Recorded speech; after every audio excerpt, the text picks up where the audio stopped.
ओम अस्मद्गुरुभ्यो नमः। लक्ष्मीनाथसमारम्भं नाथयामनमध्यमाम् अस्मदाचार्यपर्यन्तं वन्दे गुरुपरम्परां। वसुदेवसुतं कंसचाणूरमर्दनं देवकी परमानन्दं कृष्णं वन्दे जगद्गुरुं। प्रिया भगवन्मातर्नमामि कमले कमलायिताक्षि श्रीविष्णोत्कमलवासिनि विश्वमातः क्षीरोदये कमलकोमलगर्भगौरी लक्ष्मी प्रसीद सततं नमतां शरण्ये। ప్రియ భగవద్బంధులారా, ఈరోజు మనం అలవేలు మంగ వైభవాన్ని మాతృదేవో భవ నమాతు పరదైవతం వంటి సూక్తులు భారతీయ సంస్కృతి తల్లి స్థానం ఎంత సమున్నతమైనది నిరూపిస్తున్నాయి.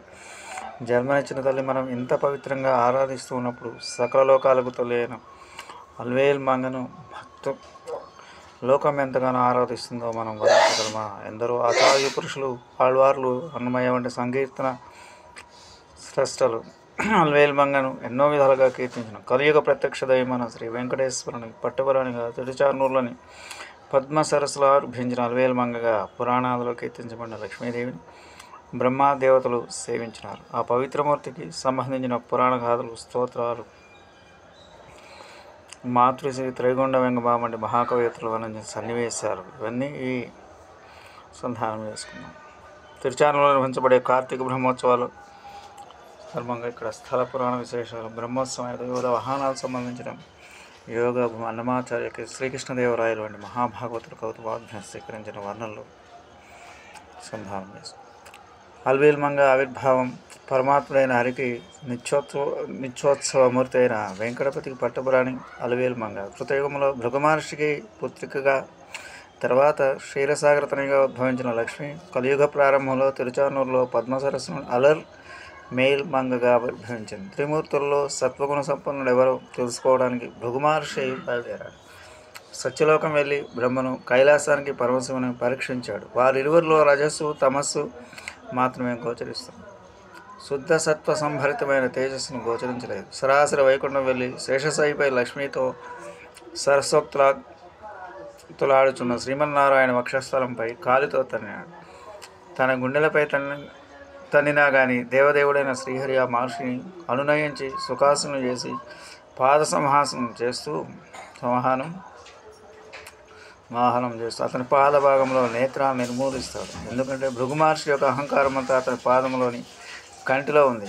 ఆ పాదనేత్రం నిర్మూలన కావడంతో భృగు అహంకారాది మనోవికారాలు వదిలి ఆ దేవదేవుని అనంత సత్వమూర్తిగా గుర్తిస్తాడు. కానీ భృగు విష్ణువక్షస్థలం తన పాదంతో తరడం వల్ల నిత్యానుపైన లక్ష్మి విష్ణువక్షస్థల నివాసం అయినందువల్ల ఆమె ఆగ్రహించింది. ఆమె కోపమంతా విష్ణుదేవునిపైనే. తనకు తీవ్ర అవమానం జరిగినట్లుగా భావించి ఆమె వైకుంఠం వదిలి వెళ్ళింది. తనను వదిలి వెళ్ళిన లక్ష్మీదేవిని అన్వేషిస్తూ శ్రీమన్నారాయణ బయలుదేరినాడు. విష్ణుదేవుని పలికిన లక్ష్మి సరాసరి పాతాళలోకంలోని కపిల మహర్షి ఆశ్రమం కేగి అచ్చట కొంతకాలం నివసించింది. అప్పటికే భూలోకంలో కొల్హాపూర్ ప్రాంతంలో అగస్త్య మహర్షి లక్ష్మిని అత్యామూర్తిగా ప్రతిష్ఠించి నిత్యం జీవిస్తున్నాడు. అగస్త్య మహర్షి యొక్క సేవలకు ప్రసన్న అయిన లక్ష్మి కొల్హాపురం ఏం చేసి పూజలు అందుకుంటూ ఉండగా ఎందరో మహర్షులు ఆ తల్లిని సేవిస్తున్నారు. లక్ష్మీదేవిని అన్వేషిస్తూ బయలుదేరిన శ్రీమన్నారాయణ తను కూడా కొల్హాపురం చేరి లక్ష్మీదేవిని సేవించాడు. కానీ లక్ష్మీ ఆ స్వామికి ప్రసన్నం కాలేదు. ఒకరోజు లక్ష్మీ హంసాయించలేక లక్ష్మీ ప్రసన్నతకై తప్పిస్తున్న విష్ణుదేవుని ఉద్దేశించి ఆకాశవాణి అయిన సరస్వతి ఇలా తన వ్యాఖ్యలతో వినిపించింది. అథ బ్రవీత్తదా విష్ణుం అశరీరా సరస్వతి విష్ణో ప్రసీద భగవాన్ లక్ష్మీ తదస్న లాలస ఇతో దక్షిణతో గచ్చ కృష్ణవేణ్యస్య దక్షిణై ద్వావింశోజనే విష్ణు సువర్ణముఖీ నది తీరమాసాద్య తస్యాస్తం ఉత్తరం మునుసేవితుం కుంతేన హత్యతి తత్తీరే నరః కృత్వా తపః కురు ఆహృత్య దేవలోకాత్వం సువర్ణ కమలాని చ సంస్థాప్య తస్మిన్ సరసి సర్వాణి కమలాని చ తత్తీరే పుష్పజాతి సపుష్పవృక్షకసతాని చ పద్మే రామ చ సరసి పద్మయాః పద్మవల్లభ జపే కాక్షరమనుం సహస్రాక్షమేవ అస్యేన్ కమలైః పద్మాం ద్వారశాబ్దం వస ప్రభో తతోహ ప్రసన్న సా దేవి స్వయమావిర్భవిష్యతి సువర్ణకమలే దేవ సువర్ణకమలాకృతి. పద్మపురాణం 34వ అధ్యాయం 13 నుంచి 19 శ్లోకాలు. సారాంశం: అశరీరవాణమైన సరస్వతి స్వామితో ఇలా పలికింది: లక్ష్మీ దర్శనం కోసం లక్ష్మీలాల కోసం నిరీక్షిస్తున్న ఓ విష్ణుదేవ, ఇక్కడికి సరాసరి దక్షిణ యొక్క 22 యోజనాల దూరంలో ఉన్న సువర్ణముఖి నదీ తీరానికి వెళ్ళు. ఆ నదికి ఉత్తర తీరంలో ఎందరో మహర్షులు తపం చేస్తున్నారు. నీవు కూడా ఆ నదీ తీరంలో పద్మ సరస్సు ఏర్పరిచి దేవలోకం నుండి సువర్ణ కమలాలు తెప్పించి అన్ని ప్రతిష్ఠించి అక్కడే లక్ష్మీ మంత్రం జపిస్తూ 12 సంవత్సరాలు ఉపాసిస్తే ఆ శ్రీలక్ష్మి తప్పక ప్రసన్నమవుతుందనే పలుకులు విన శ్రీమన్నారాయణ సరాసరి సువర్ణముఖి తీరంలోని ఈ తిరుచానూరులో చేశాడు. వాయుదేవుని సహాయంతో దేవలోకం నుండి బంగారు కమలాలు తెప్పించి ఇక్కడ పద్మ సరస్సులో ప్రతిష్ఠించినాడు. కొల్హాపురంలోని శేషాచలం ద్వారా స్వామి ఈ పద్మ సరస్సు ప్రాంతానికి చేశాడు. సరస్వతి పేర్కొన్న ప్రకారం సువర్ణముఖి తీరంలో పద్మ సరస్సు వద్ద తన తపోదీక్షను తగిన దివ్య ప్రాకృతిక వాతావరణం కల్పించుకున్నాడు. సువర్ణ పద్మాలను వికసింపజేసే సూర్య భగవాన్ని అత్యామూర్తిని కూడా ఇక్కడ స్వామి ప్రతిష్ఠించాడు. విష్ణు సూర్యం ప్రతిష్టాప్య ప్రాగ్ముఖం సరస్తటే అచ్చయన్ పంకజాదీశం కమలాల వాప్తయే విభో. పద్మపురాణం 34వ అధ్యాయం 34.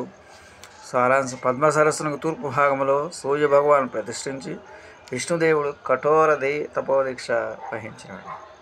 3 జపే నిత్యం దశాంశం తర్పయన్ విభో అర్చయన్ పద్మసహస్రాశ్రే దివ్యకాంచన సంభవై తర్పయన్ పద్మసరసో రసలోసి మాధవ.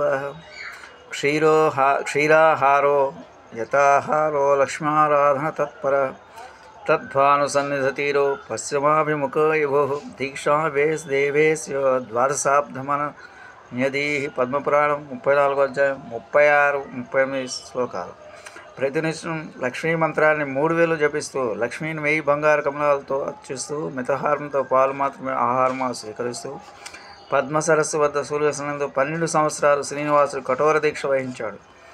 అట్టి కఠోర తపస్సు దీక్షలో నిమగ్నమైన సూర్యదేవుని సామాన్య రాజకుమారునిగా భావించిన దేవేంద్రుడు తపోవిఘ్నం గావించవలసిందిగా రంభాదేవకాంతను పంపినాడు. అనంతరం సత్వతేజోనిదైన విష్ణుదేవుని తపోదీక్షను పరుపలేక వారు వెనుదిరిగినారు. మంగళం శ్రేయకాంతాయ కళ్యాణధేర్దినం శ్రీ వెంకట నివాసాయ శ్రీనివాసాయ మంగళం.